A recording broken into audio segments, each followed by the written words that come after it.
Ayan, hi guys! Welcome sa aking vlog. So, ngayon, pag-uusapan naman natin kung paano kayo maka-avail ng PhilHealth Maternity Benefits at ano yung mga requirements at magkano na ngayon. Mula April 30, 2026, mas abot kaya na ang ligtas na pagpanganak ninyo dahil mas mataas na ang coverage sa ilalim ng expanded maternal care ng PhilHealth. Sa ngayon, mas malaki na yung benefit package na makukuha ninyo. So, sa normal delivery, dati, 9,750 pesos. So, ngayon, 29,000 pesos na. Then, the cesarean, so CS, dati is 37,050 pesos. Sa ngayon, 58 pesos na, up to 62,000 pesos na. So, mas malaki na ngayon guys. So, hindi nyo ito makuha yung pera. Ito ay i-deduct mismo sa inyong bills. Ito naman para sa mga anak sa laying-in, dati 12,675 pesos, sa ngayon 14,000 pesos na.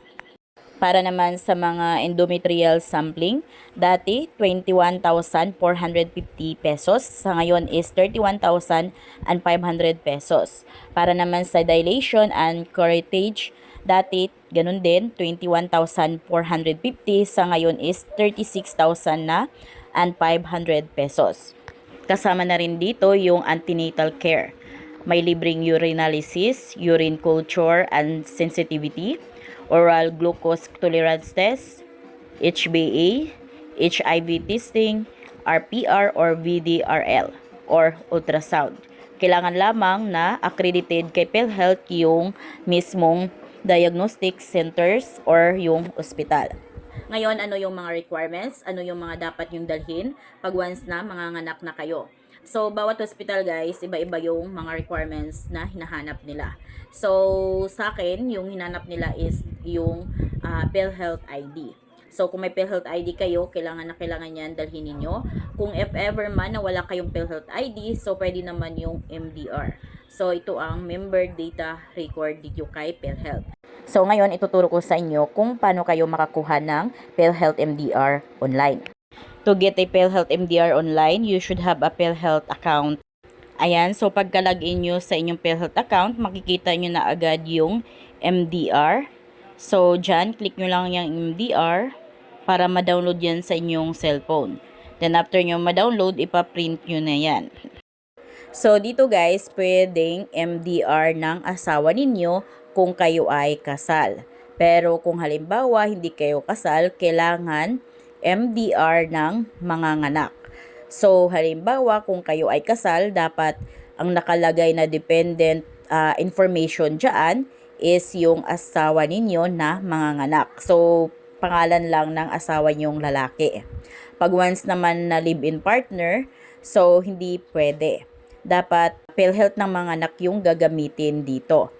Pero pag once naman kasal kayo, so dapat updated yung dependent information ninyo tulad dito sa baba.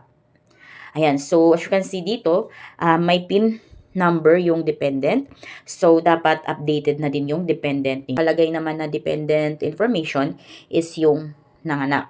So ito yung PIN number niya. So sa ibang hospital hinahanapan ng PIN. Kung kaya dapat updated yung dependent information ninyo. So dapat as asawang babae, nakalagay na yung pangalan ninyo dito.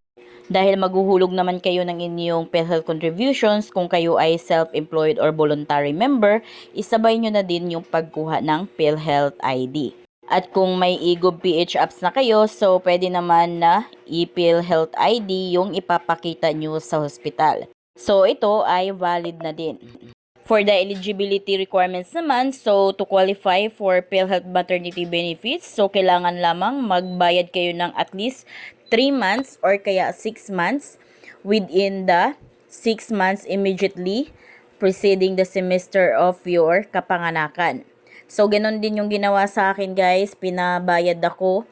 Nakadepende yan kung anong month kayo manganganak or gano'n nakatagal kayo nakapaghulog. So, sa akin, pinahulog ako ng at least 6 months. Ayan, so check yan ni PhilHealth yung inyong contributions.